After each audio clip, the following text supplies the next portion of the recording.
Di sisi lain, kita lihat setelah perang selesai, potensi komersial, ya, berarti secara nggak langsung menyebar ke negara Amerika. Maka Amerika yang selanjutnya dinamakan riset operasi. Nah, di sini kita lihat bahwa keputusan utama yang diambil seorang manajer artinya gini, di dalam yang namanya hierarki manajemen, kebijakan itu diambil oleh top level manager. Jadi kalau yang namanya kebijakan diambil oleh yang memiliki saham kepemilikan mayoritas tertinggi, maka dia memiliki kebijakan, dia memiliki hak suara. Nah, hak suara dalam pengambilan keputusan dari setiap permasalahan itu dibutuhkan ya untuk pengelolaan sumber daya yang terbatas. Ya, berarti otomatis dengan lingkungan yang terbatas juga. Nah, jadi batasan tersebut material dan imaterial yang dalam hal seperti tenaga kerja, waktu, bahan, uang, dan lain sebagainya.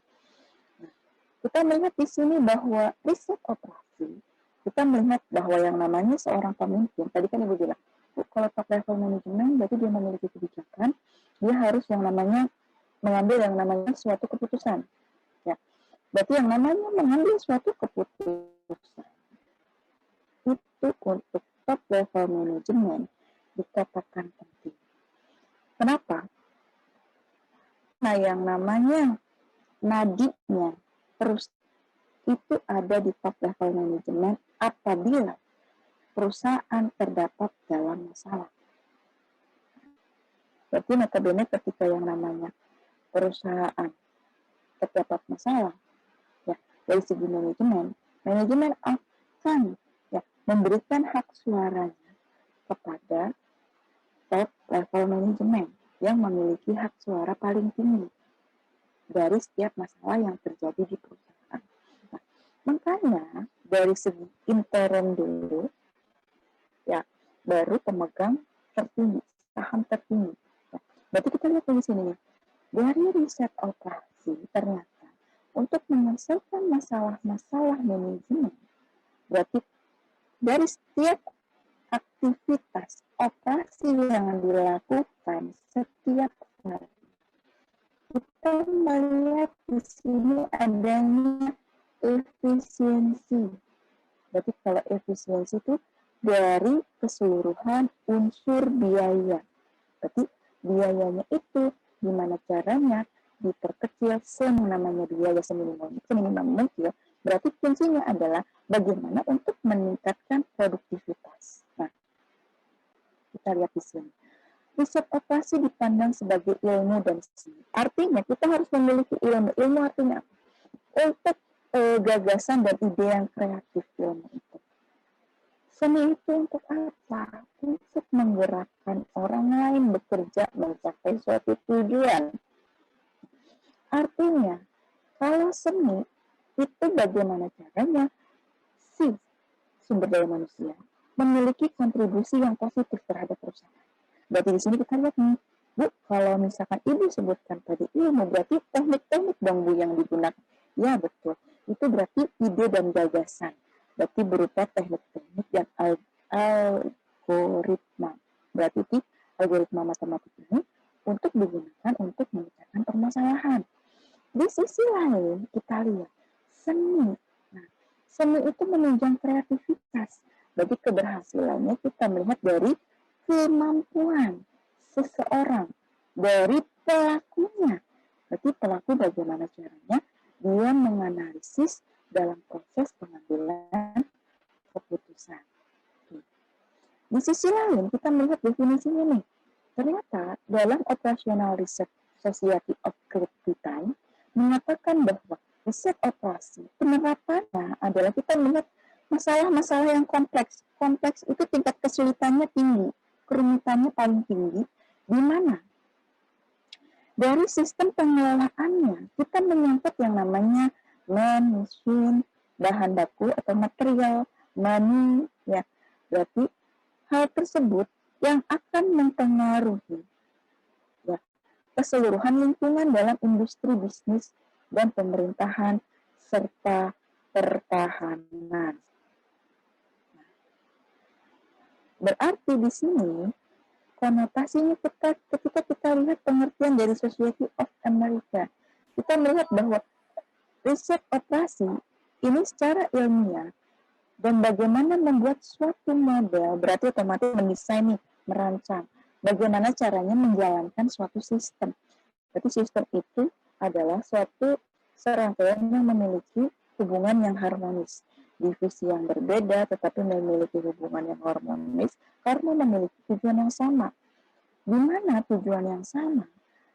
Melalui apa? Alokasi sumber daya yang terbatas. Nah, kita melihat dengan siapa penulisnya, siapa sih ilmuwannya, berarti Hamdi Ataha ini, dia itu mengatakan bahwa riset operasi ini, pendekatannya kita melihat adanya kemampuan manajerial.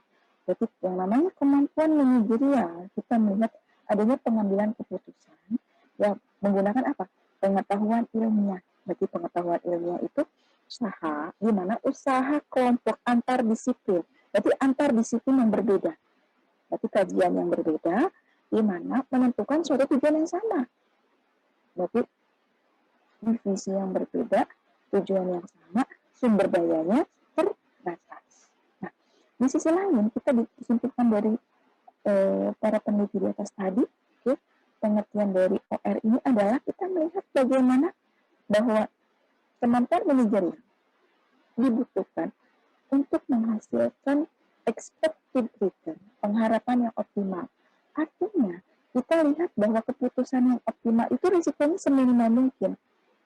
Sehingga yang diharapkan itu akan mendapatkan keuntungan yang sangat tinggi. Berarti penerapannya kita melihat sumber daya dari perusahaan yang terbatas. Kita melihat bahwa persoalan dari pengambilan keputusan diidentifikasi dengan dua komponen utama. Kita melihat objektif. Di sini objektif kita melihat bahwa masih ingat di sini ada tujuan nih. Oke, kita melihat tujuan. Tujuan di bidang tujuan akhir diartikan. Masih ingat prinsip ekonomi bahwa prinsip ekonomi adalah ya, kita memaksimumkan keuntungan dengan meminimumkan ya unsur biaya ya atau pengeluaran. Nah, di sisi lain kita melihat bahwa namanya perusahaan itu memiliki profit oriented, tapi tujuan akhir itu adalah keuntungan. Kecuali kalau perusahaannya itu berupa yayasan sosial atau kita sebut sebagai nirlaba. Ketika yang namanya perusahaan itu disebut perusahaan nirlaba, berarti dia tidak non-profit oriented. Ya, berarti dia tidak mengejar keuntungan semata, tetapi dia akan lebih pada kualitas pelayanan yang ditonjolkan. Artinya, kualitas pelayanan itu diutamakan kepada pelanggan. Oke. Selanjutnya, nah, variabel-variabel yang dikatakan penting. Oke, kita melihat bahwa tujuan yang ditentukan agar tercapai, kita melihat bahwa kualitas dalam pemilihan tindakan itu sangat penting. Artinya gini, ketika yang namanya perusahaan ada masalah, berarti kita butuh yang namanya kemampuan manajerial dari seorang pemimpin dong. Nah, kemampuan manajerial seseorang untuk yang namanya mendapatkan solusi dari permasalahan, tentunya dia akan memberikan alternatif dari pengambilan keputusan. Nah, dari setiap alternatif nanti akan dipilih satu kriteria win-win solution yang akan dijadikan patokan untuk yang namanya sebagai solusi akhir dari permasalahan yang terjadi. Sebagai apa solusinya? Untuk tindakan nyata yang akan dilakukan oleh perusahaan dalam pengambilan keputusan. Nah, baru adanya kepastian nih. Kepastian kemungkinan terbesar dalam pengambilan keputusan dari keseluruhan alternatif. Tapi kita melihat tindakannya, kita melihat untuk memecahkan masalah apa saja? Kita melihat observasi. Artinya gini, ketika kita yang namanya memiliki suatu perusahaan, kita observasi langsung. Gimana sih pelajari masalahnya? Apa yang kurang? Apa yang mesti digali lagi? Ide gagasan apa yang terbaru? Sehingga kita bisa mendapatkan peluang lebih ya, dari permasalahan yang terjadi di perusahaan di dalam suatu sistem. Namun kita melihat definisi masalah. Masalah itu apa? Gap. Gap itu apa? Bahwa kenyataan tidak sesuai dengan harapan. Nah, artinya kita melihat batasan masalah. Berarti batasan masalah itu artinya sesuai dengan spesialisasi atau keilmuan. Ya, berarti kita melihat masalah-masalah itu benar-benar harus jelas dari batasannya. Berarti kalau harus jelas dari batasannya, berarti menyangkut satu organisasi dalam suatu batasan organisasi lainnya. Kita melihat dari konstruksi model, tentunya kita melihat kira-kira simbol-simbol matematis apa nih yang digunakan dalam pengambilan keputusan, berupa angka atau bilangan atau grafik dan lain sebagainya. Bagaimana solusi yang ditawarkan nanti? Oh, ternyata solusi yang ditawarkan, penyelesaiannya dalam pengambilan keputusan, kita harus menunjukkan nilai aktual. Berarti nilai aktual itu adalah nilai yang sesungguhnya.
Di sini arti yang namanya solusi.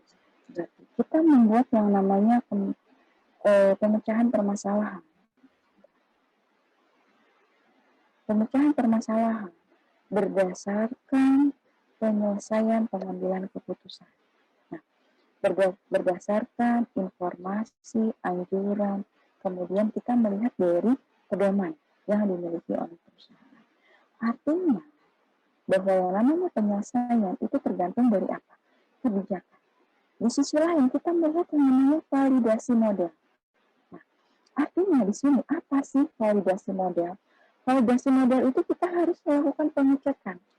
Artinya apa? Keakuratan. Keakuratan ketika kita memberikan suatu informasi, ya, dari suatu permintaan, berarti itu harus mewakili informasi tersebut akurat.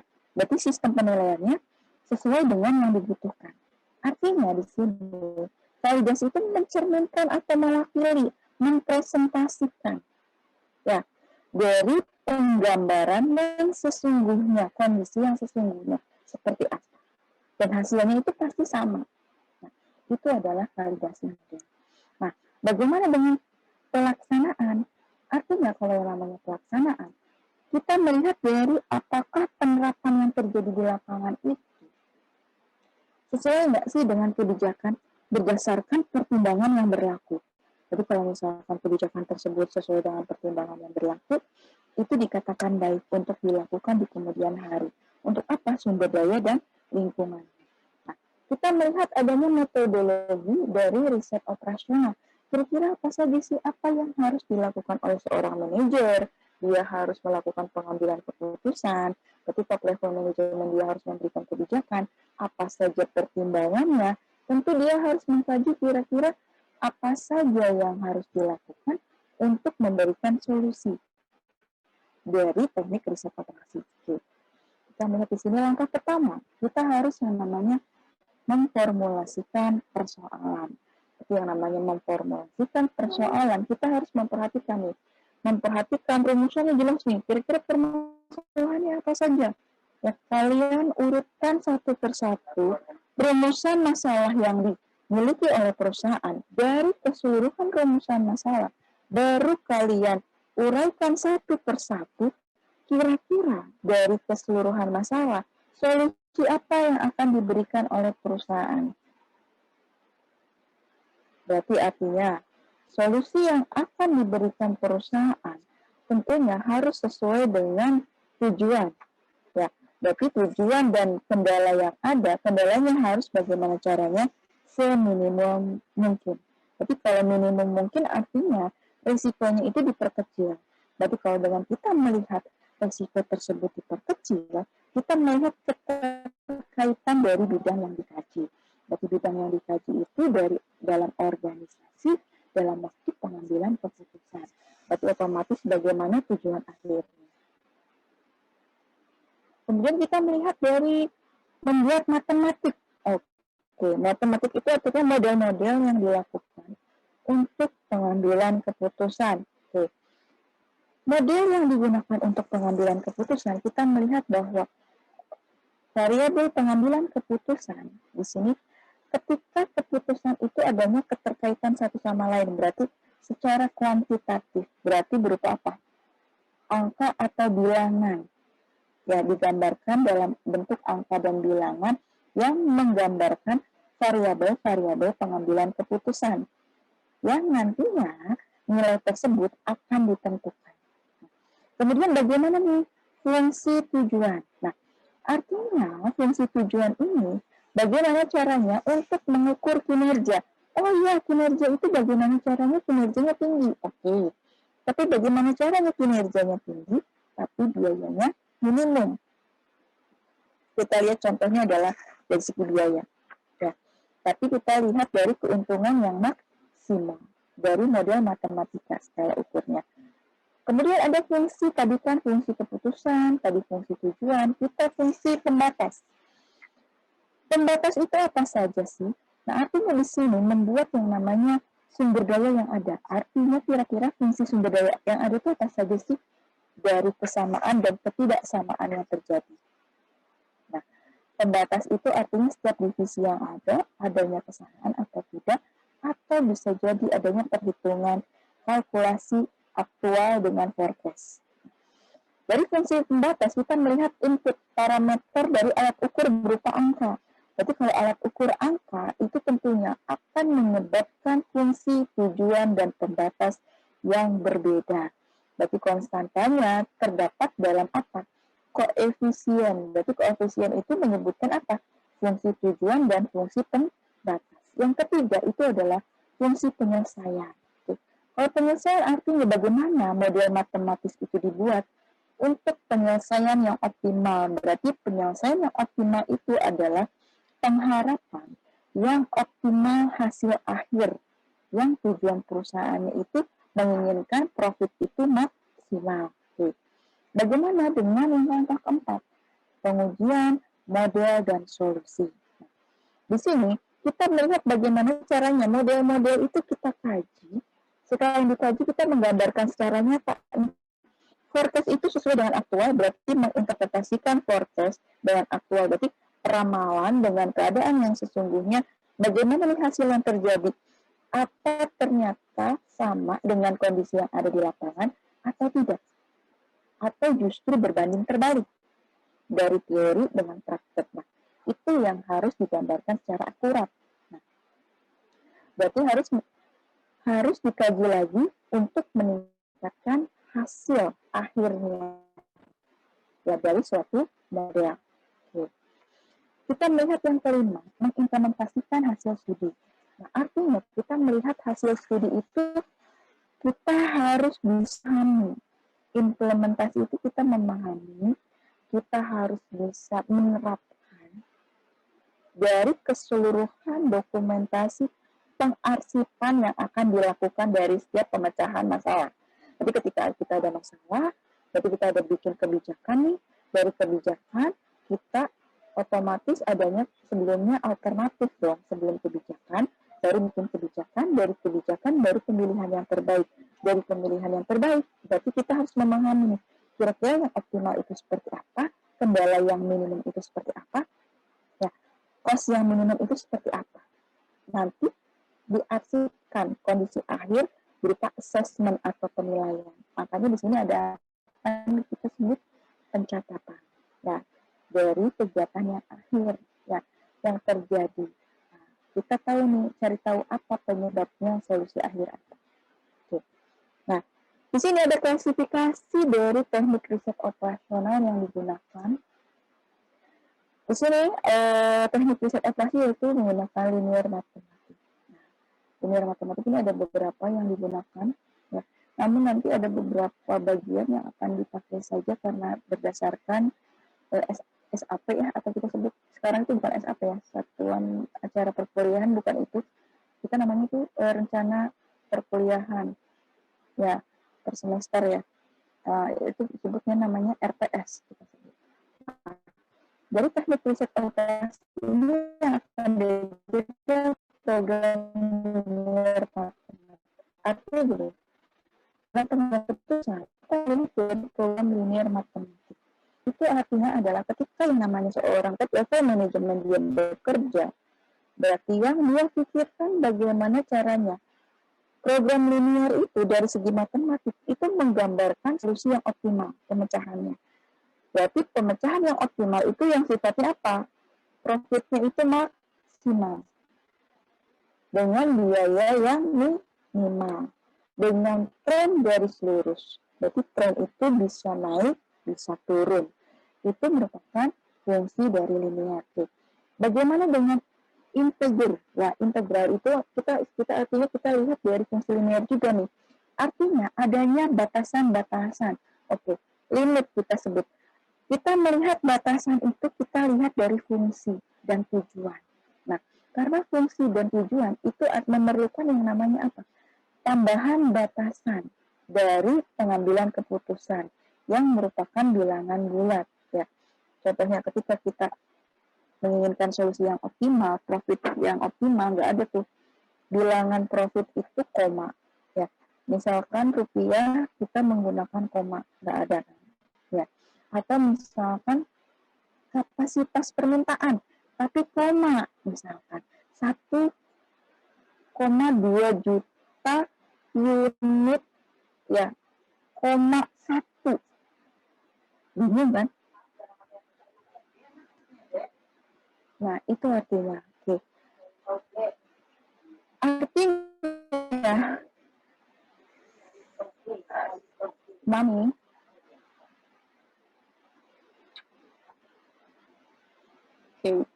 sorry ya.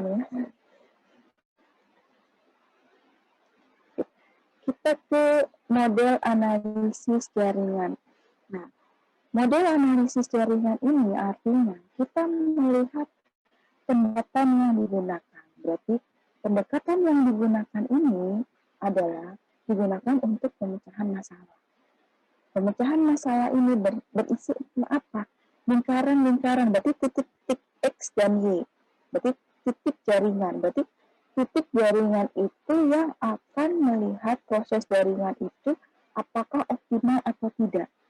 Nah, berarti jaringan itu optimal atau tidak, dan nilainya itu apakah optimal dari keuntungan, kemudian dari segi biaya itu seminimal mungkin, dan dari segi waktu itu waktunya yang paling pendek.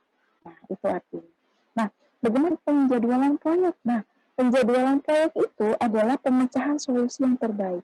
Nah, biasanya sih kalau umumnya sih banyaknya menggunakan Gantt chart ya. Umumnya Gantt chart yang secara tradisional ya, Gantt chart. Namun nggak semua menggunakan Gantt chart. Ada yang sekarang udah menggunakan software Delphi. untuk penjadwalan proyek, terutama operasional riset ya. Karena ternyata software Delphi itu untuk penjadwalan itu bagus karena tidak akan tumpang tindih atau ternyata ketika membuat jadwal itu tidak akan bentrok dan lain sebagainya. Oke. Nah, berarti penjadwalan itu kegiatan perencanaan, penjadwalan, pengawasan yang terdiri dari banyak kegiatan. Berarti kegiatannya banyak nih, kegiatannya terpisah, tapi kita menjadwalkan satu, jangan sampai jadwal tersebut bentrok. Nah, dilaksanakan dari tiap detak beda dengan individu yang berbeda. Oke. Kita melihat bahwa model persediaan ini penting karena untuk apa? Untuk mengetahui berapa jumlah barang yang masuk, barang keluar. Nah, berapa banyak permintaan barang? Ya, banyak jumlahnya juga kira-kira selain permintaan, pengeluaran barang. Gimana biaya persediaan itu seminimal mungkin. Berarti kita melihat konsep apa? Masalah biaya pemeliharaan. Karena kalau kita melihat biaya pemeliharaan apa yang diukur? Listrik, air, tempatnya juga kan, gudang dan lain sebagainya. Dan kita juga melihat kita perlu bayar staf gudang juga, ya kan. Ternyata kalau misalkan ada pengintilan atau hama atau hewan di dalamnya, itu kan sebagai risiko juga ya dari yang namanya masalah pemeliharaan. Oke. Kita lihat di sini dari yang namanya model antrian.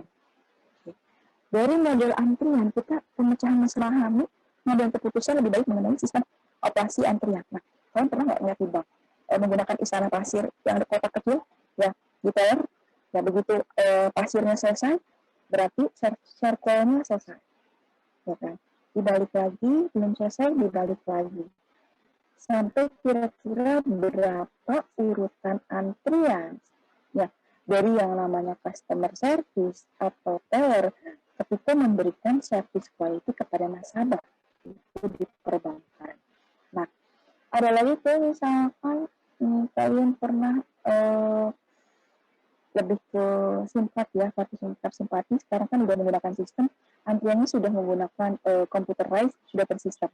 Jadi dipanggil, sudah langsung ada. Ya, berarti otomatis sistem yang berbicara di situ. Ya. Berarti sistem operasi tentu akan berbeda satu sama lain tergantung dari kebijakan dan dana yang dimiliki oleh perusahaan. Nah, kita melihat dari model simulasi. Model simulasi itu artinya untuk pengoperasian kita melihat bahwa teknologi informasi ini sangat penting dari model operasi untuk melakukan perhitungan simulasi. Itu yang namanya perhitungan simulasi ini dibutuhkan untuk hasil yang optimal dari model operasi. Berarti kegiatan operasional yang akan dilakukan oleh perusahaan. Nah, tentunya notabene hasil akhir apa? Analisis keputusan. Nah, dari unsur kebijakan portfolio manajemen. Ya, keputusan akhir itu setelah dianalisis itu seperti apa? Kita analisis supaya apa? Hasil strategi yang dilakukannya itu optimal. Hasil strategi yang optimal ini akan membangun pola alternatif keputusan yang sangat banyak. Namun akan membangun fondasi kira-kira peristiwa itu ternyata dari keseluruhan nih alternatif ada 3 atau 4. Apakah ini berisiko atau tidak? Mengandung unsur kepastian atau tidak? Atau mengandung unsur kemungkinan yang akan terjadi di masa yang akan datang? Hal itu pun harus dipertimbangkan. Ya, untuk menghasilkan strategi yang optimal dari analisis keputusan beserta yang namanya kendala dan hambatan di masa yang akan datang. Sehingga kita tahu nanti expected return yang diharapkan itu apakah semakin tinggi atau justru semakin rendah dari risiko yang dimiliki dari setiap analisis keputusan. Oke. Kita lihat proses analisis analisis dari hierarki ini artinya apa? Ternyata di dalam proses dari hierarki itu artinya analisis proses tingkatan. Jadi tingkatan berjenjang, ya, berjenjang, di mana tingkatan berjenjang ini kita melihat bahwa keputusan itu ada multi kriteria. Berarti multi kriteria itu adanya banyaknya kriteria multifungsi, ya kan? Dari keseluruhan unsur dari kriteria, tentunya kita memungkinkan dari faktor subjektif. Berarti faktor subjektif itu faktor paling, sehingga itu akan direkomendasikan, ya, sebagai solusi yang terbaik. Berarti alat analisis yang terbaik. Nah, dengan menggunakan salah satunya di sini adalah model analisis Markov. Jadi model analisis Markov itu merupakan solusi atau kita sebut penemuan evolusioner, atau kita sebut sebagai penemuan yang terbaru. Ya, jadi kalau misalkan kita melihat dari penemuan yang terbaru,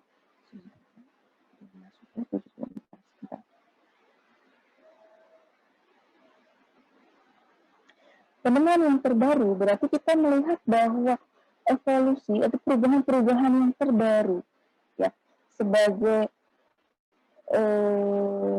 terobosan terbaru untuk saat ini yang belum pernah ada. Berarti kita melihat bahwa percobaan yang dilakukan untuk menentukan permintaan, apakah permintaannya itu seminggu, ada dari proses stokastik. Trennya akan naik atau justru trennya itu akan turun. Nah, berarti kalau misalnya tren naik atau turun, kita harus melihat evolusi. Berarti percobaan dari penemuan terbaru yang belum pernah ada. Nanti hasilnya seperti apa. Nah, kemudian kita melihat dari program dinamis, kita melihat bahwa pendekatan dari solusi yang terjadi untuk menentukan kira-kira solusi yang terbaik dari masalah yang terjadi. Berarti kira-kira masalah yang besar itu bagaimana caranya dijadikan menjadi masalah yang tidak berarti atau masalah kecil, sehingga solusinya itu optimal. Berarti artinya gini, ketika kita punya masalah nih, berarti perusahaan punya masalah, bagaimana caranya masalah itu diperkecil. Nah, berarti resikonya diperkecil dong. Kendala diperkecil, hambatan diperkecil, tapi usahakan solusinya itu optimal. Ya, solusinya optimal, sehingga dengan solusi dan kebijakan yang optimal menghasilkan tingkat tujuan profit itu jadi maksimal. Itu artinya. Itu arti dari solusi yang optimal. Oke. Nah, bagaimana prosedur berbasis kalkulus? Kalkulus ini adalah sebenarnya perhitungan matematis di mana berdasarkan apa? Berdasarkan fungsi tujuan dan kendala. Kita tahu kalau tujuan pasti profit oriented. Nah, kita lihat kendala itu batasan-batasan. Ya, batasan-batasan yang sifatnya baik yang kita melihat tren garis lurus, baik garis lurus itu bisa ke atas ataupun bisa ke bawah, ya, naik ataupun turun. Namun tergantung dari tiap variabel keputusan yang ditentukan oleh pihak top level manajemen. Kita melihat beberapa ciri yang menonjol. Ciri yang menonjol itu bagaimana caranya untuk mendapatkan yang optimal itu bagaimana tidak memberikan jawaban yang sempurna. Tapi walaupun jawaban kita dan solusinya tidak sempurna, tapi bagaimana caranya supaya kualitas yang kita miliki itu diperbaiki menjadi kualitasnya jadi lebih baik lagi dari sebelumnya. Kita mendatangkan solusi akhir. Bukannya ada yang berkata bahwa memberikan solusi tanpa adanya masalah. Ya. Bukan memberikan solusi bertambah masalah, tetapi memberikan solusi dengan adanya tambahan berupa apa? Tambahan berupa profit oriented atau peluang nyata. Nah, berarti otomatis bagaimana caranya yang tadinya itu kualitasnya itu kurang, kita berikan solusi sehingga memperbaiki kualitas yang ada. Oke. Dengan kelemahan riset operasi, kita melihatkan di sini bahwa tujuan ini bertentangan. Berarti bagaimana caranya untuk meningkatkan optimal mengoptimalisasi keuntungan yang dimiliki. Tentunya harus ada kontribusi satu sama lain. Berarti tidak bisa menolong nih dalam suatu sistem, ternyata tidak bisa menolong dari suatu organisasi, begitu satu sistem tidak ada yang menolong satu sama lain dalam waktu yang bersamaan, dalam waktu yang serentak. Berarti nanti mengakibatkan apa? Bertentangan, tidak adanya keselarasan. Makanya itu kelemahannya. Makanya kalau dalam sistem itu harus adanya saling menolong. Berarti biar sistem itu terbangun serentak, fondasi kuat, dan itu bisa tercermin, terintegrasi. Makanya kelemahannya itu suboptimis karena bertentangan. Satu sama lain itu memiliki tujuan yang beda, memiliki faktor kepentingan. Nah, itu yang membuat hancur dari yang namanya riset operasi. Ya. Nah, kemudian kita lihat non-linear, berarti kita lihat solusi, mengganggu solusi yang ada. Berarti kira-kira solusi-solusi yang ada itu terganggu karena apa? Bisa jadi karena faktor yang tidak melihat pada risiko dan expected return, malah mementingkan faktor kekerabatan atau dari faktor persaudaraan dan lain sebagainya tanpa melihat profesionalisme. Nah, itu juga ada hubungannya dengan yang disebut non-linear. Makanya itu mengganggu solusi yang akan direkomendasikan. Kita melihat bahwa peranan komputer dalam riset operasi. Kita melihat bahwa membantu mempermudah solusi dalam riset operasi, artinya kita di dalam suatu sistem, kita harus tahu aplikasi itu digunakan untuk apa? Mempermudah sumber daya manusia untuk menerapkan sistem di dalam perusahaan. Tentunya kita memiliki apa? Divisi-divisi yang berbeda, berarti otomatis antar disipliner yang berbeda. Namun kita harus memiliki saling terkait, saling tolong-menolong satu sama lain sehingga serentak bisa terintegrasi. Nah, tapi ini tidak berguna nih, peranan komputer tidak berguna. Manakala apa? Ternyata software atau hardware atau ternyata sistem di dalamnya tidak diimplementasikan dengan sumber daya manusia yang dimiliki oleh perusahaan. Berarti secara tidak langsung perusahaan tidak bisa menerapkan hal itu. Walaupun ya kondisinya teknologinya sudah teknologi terbaru. Berarti itu merupakan apa? Variabel kendala. Kendala dari siapa? Sumber daya manusia. Bisa jadi ternyata kendalanya adalah belum adanya pelatihan. Atau bisa jadi perusahaan sudah memberikan pelatihan, tapi ternyata sumber daya manusia masih belum paham. Ya, berarti perlu adanya apa? Pelatihan yang continue. Ya, berarti pelatihan itu harus berkelanjutan. Oke, mungkin sekian dan terima kasih. Ada yang ditanyakan?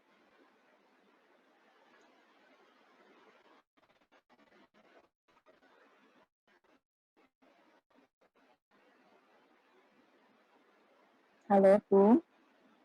Ada yang ditanyakan? Halo, pada tidur kah? Tidak ada? Tidak ada, Bu. Tidak ada?